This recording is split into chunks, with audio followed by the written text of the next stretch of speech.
Well, hey guys, Keith of Alaskan Dual Sport here. Happy New Year. I wanted to pull my bike out and start it up and let it run and make sure the battery wasn't dead. And at the same time, I wanted to show you something that I got for Christmas. Check this out.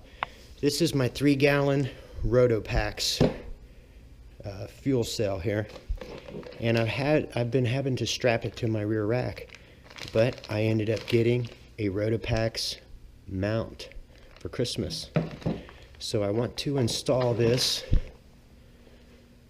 up here on the back of my Immexracing rack, and there's already holes, so there's several locations where I can put it, but I believe I'm going to mount it right here going sideways. So let's pull everything out of this.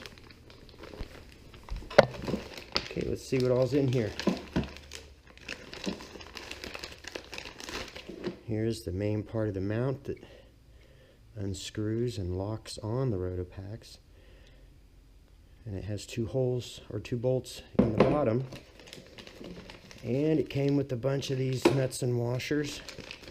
And that was basically for this mounting plate. In case you didn't have holes, you could always mount this. And then you'd have a mounting plate. Kind of like that. And then you mount these 4 holes somewhere, but I really don't need that because I already have holes that fit these. So I basically just need to put a washer and then screw those right through the holes. And of course we have the instructions. We probably should look at those.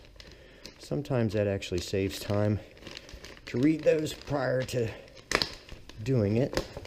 Okay, we're going to go with option 1, which is basically just a mount with the 2 bolts in the bottom, since we don't need the mounting plate. Okay, so I still have my Wolfman E12 Enduro saddlebags on, but I'm going to go ahead and try to do this and keep them on. Now the hole I want to mount it in is right here. I want to see if I can do this without having to take the rack off or the fender. So let's give that a try. Probably be a lot easier to do if I took the rack off. I can only get one side, so I'm going to have to take the rack off.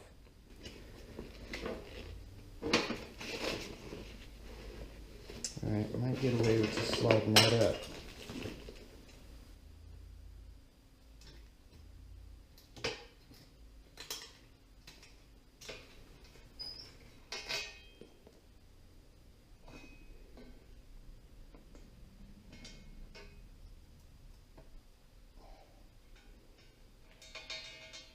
Yeah, that's better. Now we can do this.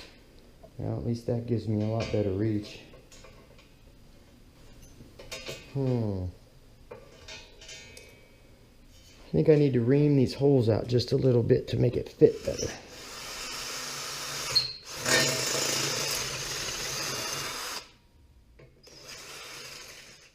Let's see if that made a difference.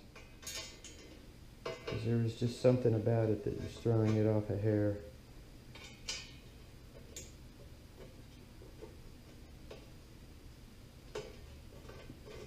There we go.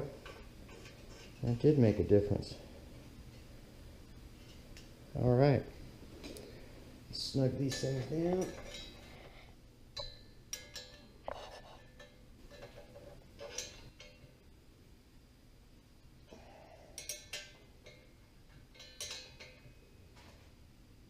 Pretty tight. Let's put that back down.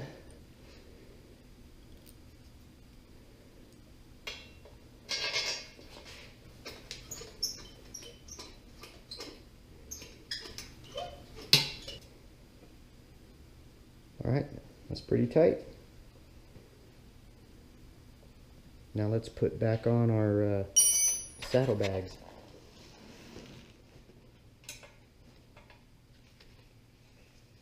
Okay, so we got this mounted to the rack, and saddlebags put back on, the rack mounted back.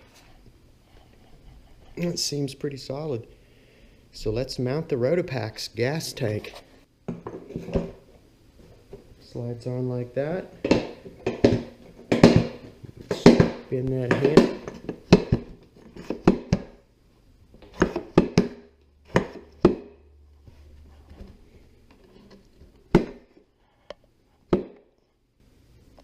Well, and there you go. Install of the Rotopax mount. I know this is a huge 3-gallon gas tank on the back of this little 250. But boy, it triples my range. Well, almost. But I am going to get a gallon can that's a lot smaller, just for out on the regular trips. And then use this one for, you know, the longer expeditions. Plus I'm going to get some side panners too, and maybe some boxes, so could always mount extra gas cans to that. But hey, it looks good. Let's start this thing up and let it run for a little bit.